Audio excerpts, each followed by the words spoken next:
Assalamualaikum warahmatullahi wabarakatuh. Perkenalkan, saya Nurul Safar Rohani dengan NIM 4022201050 dari kelompok 5 akan menjelaskan tentang pengaruh BOPO dan NPF terhadap NOM Bank Umum Syariah periode 2019 hingga 2023 dengan pendekatan autoregressive distributed lag.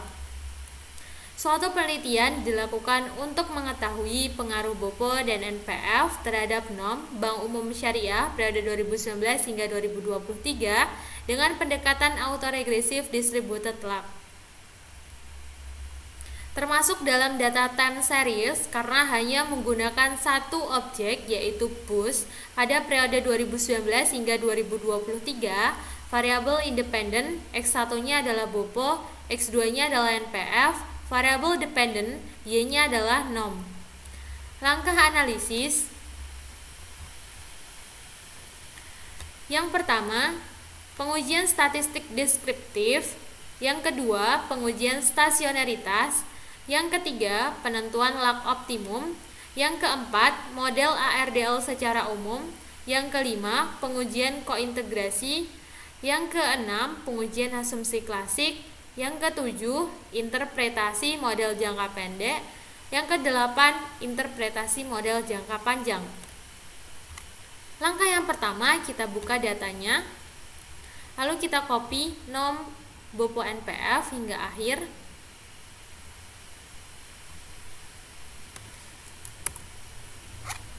Lalu kita pilih fuse. Kita pilih create a new work file. Kita pilih frekuensinya adalah monthly. Start date-nya adalah 2019. End date-nya adalah 2023. Lalu kita pilih OK. Selanjutnya kita pilih quick, empty group, edit series. Lalu kita ke ataskan, kita paste di sini. Selanjutnya adalah pengujian deskriptif. Kita pilih view, lalu kita pilih descriptive stat, common sample. Ini adalah hasilnya. Kita freeze, kita name underscore 1 underscore deskriptif, lalu OK. Kita tutup. Pengujian selanjutnya adalah multicollinearitas. Kita pilih view, kita pilih covariance analysis, kita pilih yang correlation, kita hilangkan covariance, lalu layoutnya adalah single table, lalu pilih OK. Untuk membacanya adalah X1 dan X2. X1-nya adalah BOPO, X2-nya adalah NPF. Jadi 0,74777768 kurang dari 0,9, maka tidak terjadi multicollinearitas. Lalu kita freeze, kita name underscore 2 underscore multicollinearitas, lalu OK. Kita tutup. Ini juga kita tutup, lalu pilih yes. Selanjutnya adalah pengujian stasionaritas. Kita pilih BOPO, klik 2 kali. Lalu kita pilih view, kita pilih unit root test, standar unit root test. Kita pilih level, kita OK.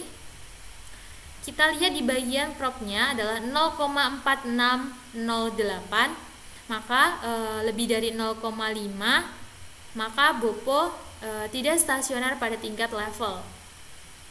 Kita freeze, name underscore 3 underscore S BOPO underscore L, pilih OK. Kita tutup. Karena tidak stasioner pada tingkat level, maka dilanjutkan pada tingkat first difference. Kita pilih view, kita pilih unit root test, standar unit root test, lalu kita pilih first difference, lalu pilih OK.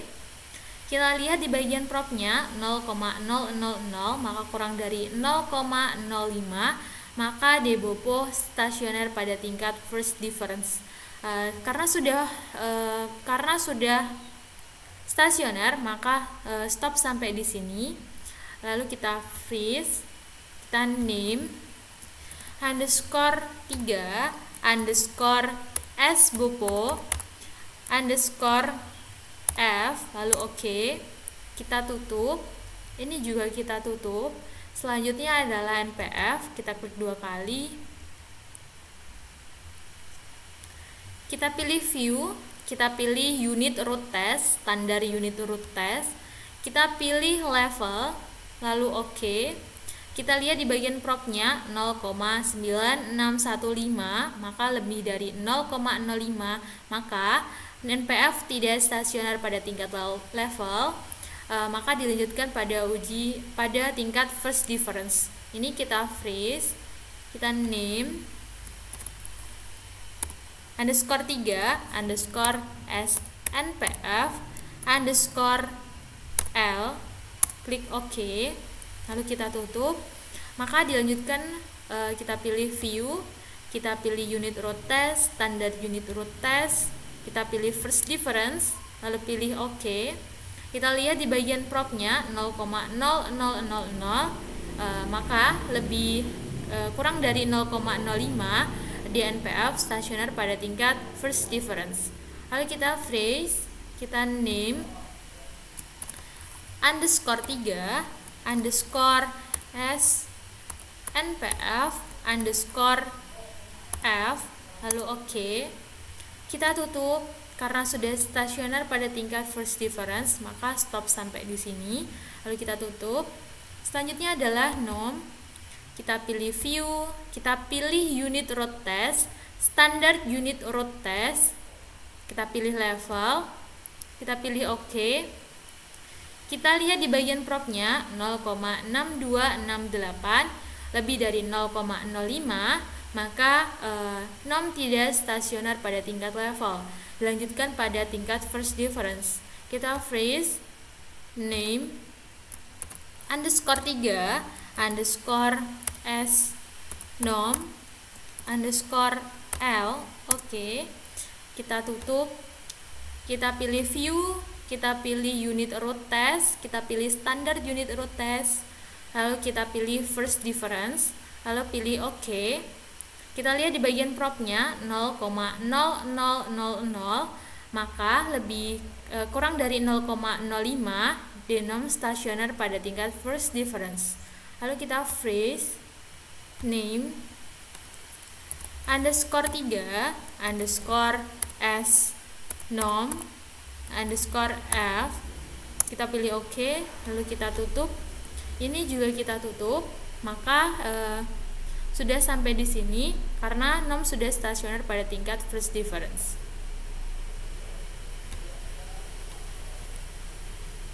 Uji stasionaritas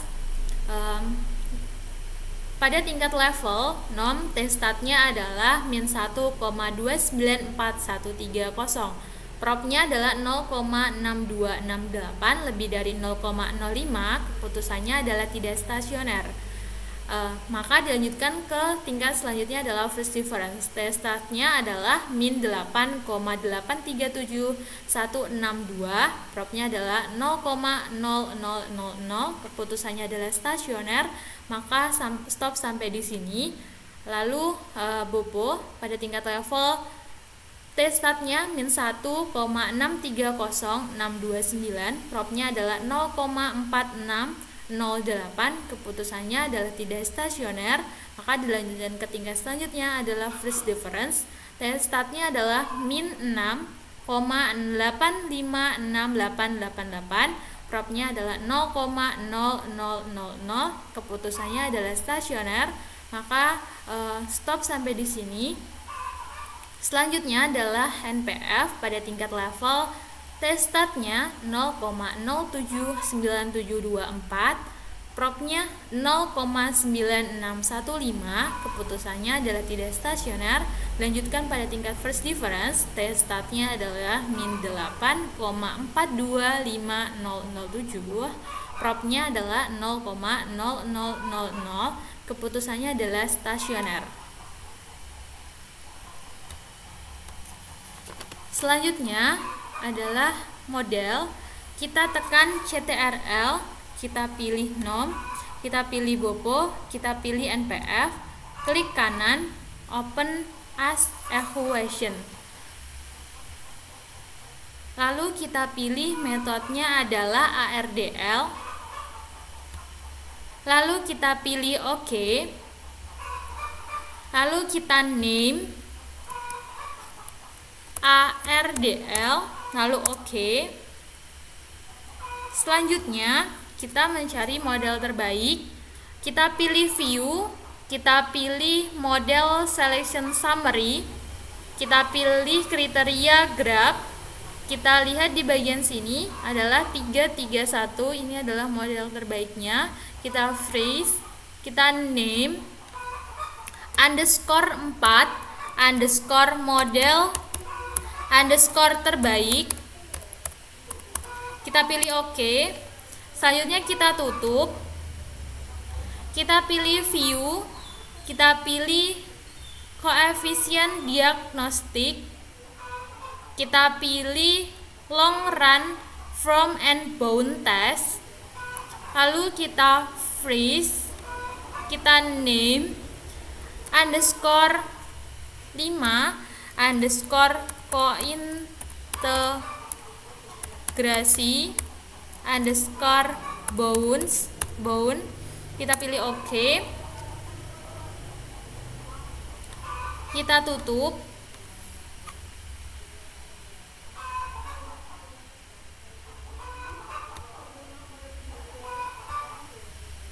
Ini adalah model umum ARDL. Saya pengujian kointegrasi. Nilai F kritis, uji kointegrasi lower bound 0 dan upper bound 1. Jika F stat lebih dari 1 pada taraf sig 5%, maka tolak HO dan disimpulkan terdapat kointegrasi. Jika F stat kurang dari 1 pada taraf sig 5%, maka terima HO dan disimpulkan terdapat kointegrasi. Kita lihat di bagian F stat di sini dan di sini 5%. Jika HO tidak terdapat kointegrasi, H1-nya terdapat kointegrasi. Nilai F statistik sebesar 4,45 lebih dari 3,87, maka tolak HO dan disimpulkan terdapat kointegrasi.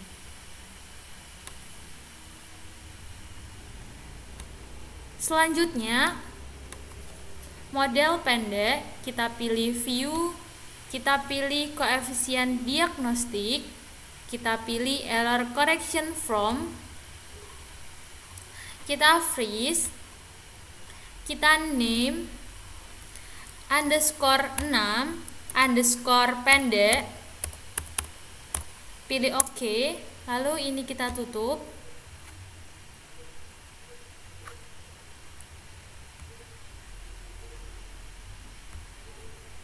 Ini model jangka pendeknya.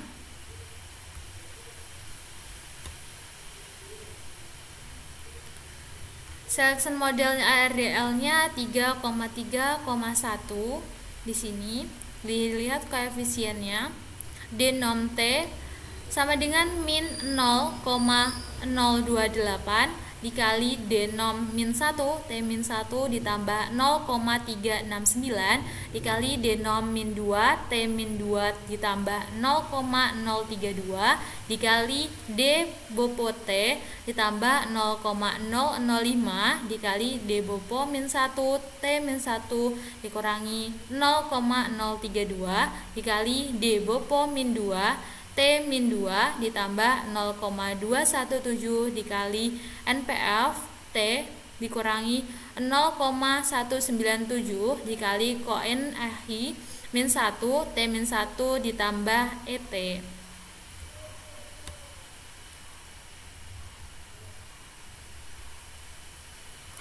Selanjutnya, interpretasi model jangka pendek. Denom min 1, nilai koefisien denom min 1 sebesar min 0,278 menunjukkan bahwa setiap peningkatan sebesar 1 unit dari denom min 1 akan diikuti oleh penurunan sebesar 0,278 unit denom.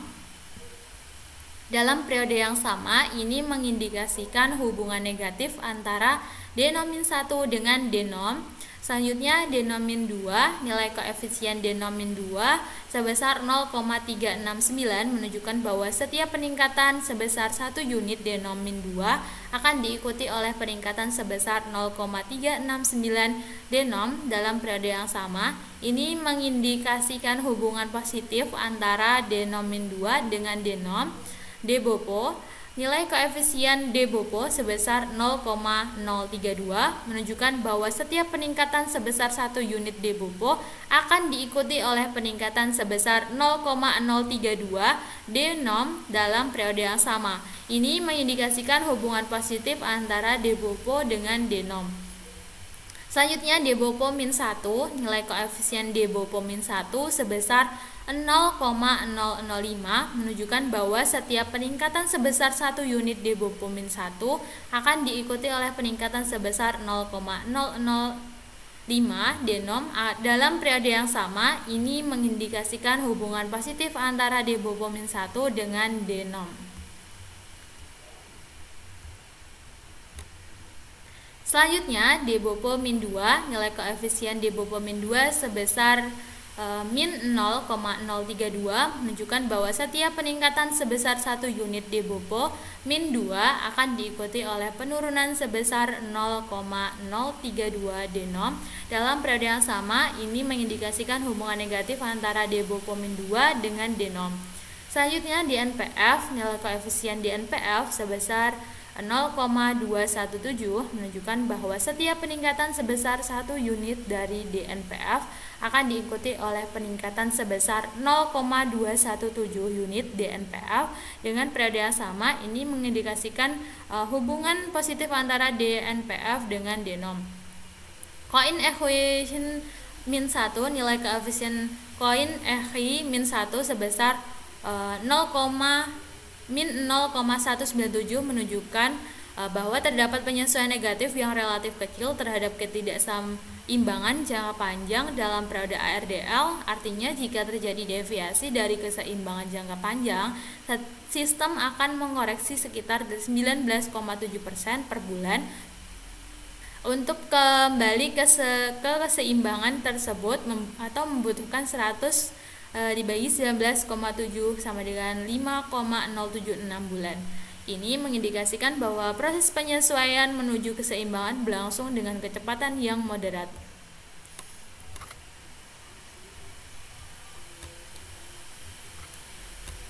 Selanjutnya, model jangka pendek UJT dilihat dari 0 di sini propnya denom min 1 0,8368. HO denom min 1 tidak berpengaruh signifikan terhadap denom. H1 denom min 1 berpengaruh signifikan terhadap denom. Nilai prop T statistik sebesar 0,837 lebih dari 0,05, maka terima HO dan disimpulkan denom min 1 tidak berpengaruh signifikan terhadap denom. Selanjutnya denom min 2 dilihat di propnya 0,0046 HO, denom min 2 tidak berpengaruh signifikan terhadap denom. H1 denom min 2 berpengaruh signifikan terhadap denom. Nilai prop T statistik sebesar 0,005 kurang dari 0,05, maka tolak H0 dan disimpulkan denom min 2 berpengaruh signifikan terhadap denom. Selanjutnya DBOPO dilihat di propnya 0,0155 HO, DBOPO tidak berpengaruh signifikan terhadap denom. H1 DBOPO berpengaruh signifikan terhadap denom. Nilai prop T statistik sebesar 0,016 kurang dari 0,05, maka tolak HO dan disimpulkan DBOPO berpengaruh signifikan terhadap denom. Selanjutnya dilihat dari DBOPO min 1. Di sini propnya 0,7132 HO, DBOPO min 1 tidak berpengaruh signifikan terhadap denom. H1 DBOPO min 1 berpengaruh signifikan terhadap denom. Nilai prop T statistik sebesar 0,713 lebih dari 0,05, maka terima H0 dan disimpulkan DBOPO min 1 tidak berpengaruh signifikan terhadap denom. Selanjutnya debopo min 2, dilihat di propnya 0,0111, HO-nya debopo min 2 tidak berpengaruh signifikan terhadap denom, H1 debopo min 2 berpengaruh signifikan terhadap denom. Nilai prop T statistik sebesar 0,011 kurang dari 0,05, maka tolak HO dan disimbolkan debopo min 2 berpengaruh signifikan terhadap denom. Selanjutnya DNPF tidak berpengaruh. Selanjutnya DNPF dilihat di propnya 0,3044, HO-nya DNPF tidak berpengaruh signifikan terhadap denom, H1-nya DNPF berpengaruh signifikan terhadap denom. Nilai prop T statistik sebesar 0,304 lebih dari 0,05, maka terima H0 dan disimbolkan DNPF tidak berpengaruh signifikan terhadap denom. Selanjutnya, koin EHI min 1 propnya adalah 0,0001. HO koin EHI min 1 tidak berpengaruh signifikan terhadap denom. H1 koin EHI min 1 berpengaruh signifikan terhadap denom. Nilai prop T statistik sebesar 0,000 kurang dari 0,05, maka tolak H0 dan disimpulkan koin EHI min 1 berpengaruh signifikan terhadap denom.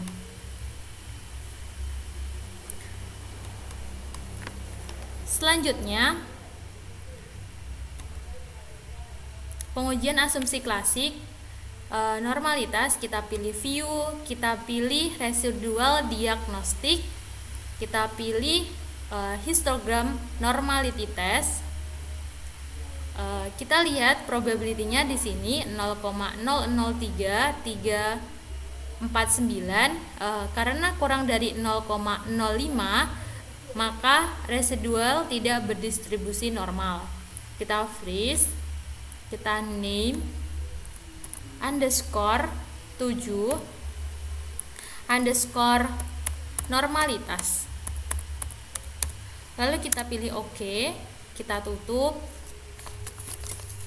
Pengujian selanjutnya adalah kita pilih autokorelasi, kita pilih view, kita pilih residual diagnostik, serial correlation LM test, kita pilih OK. Lalu kita lihat di bagian ops R square, probability-nya 0,6819 lebih dari 0,05, maka tidak terjadi autokorelasi.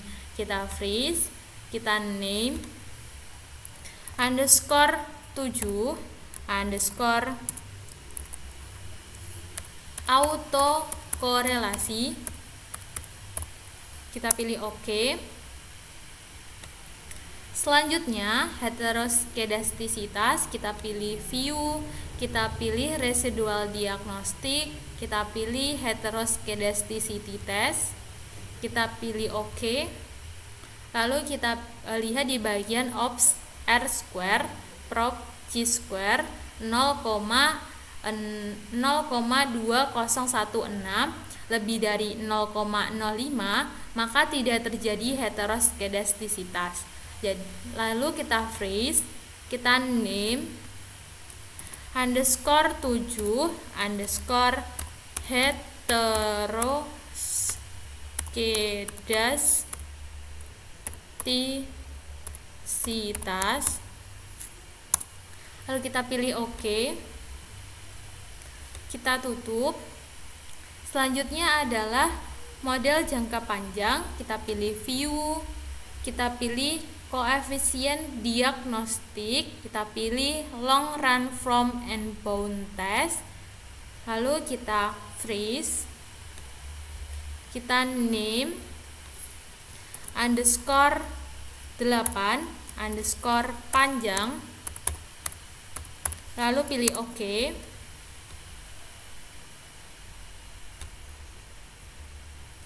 Selanjutnya model umum ARDL, kita pilih view, kita pilih estimation output, lalu kita freeze, name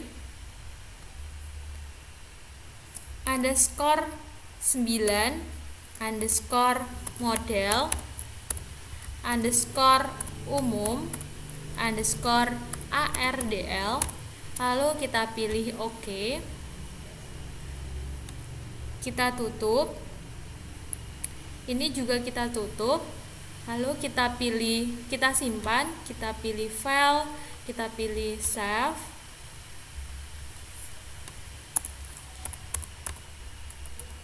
tugas UAS, kita pilih, kita save, kita pilih yang single precision, lalu kita pilih OK.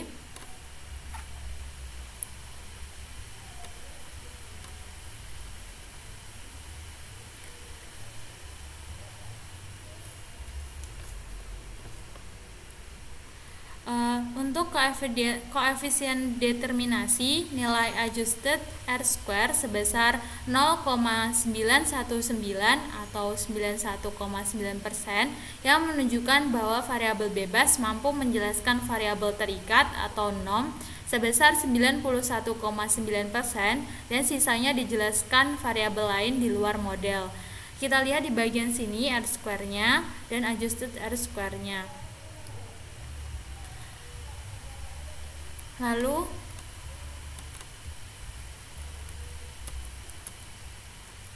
sekian dari saya. Terima kasih. Wassalamualaikum warahmatullahi wabarakatuh.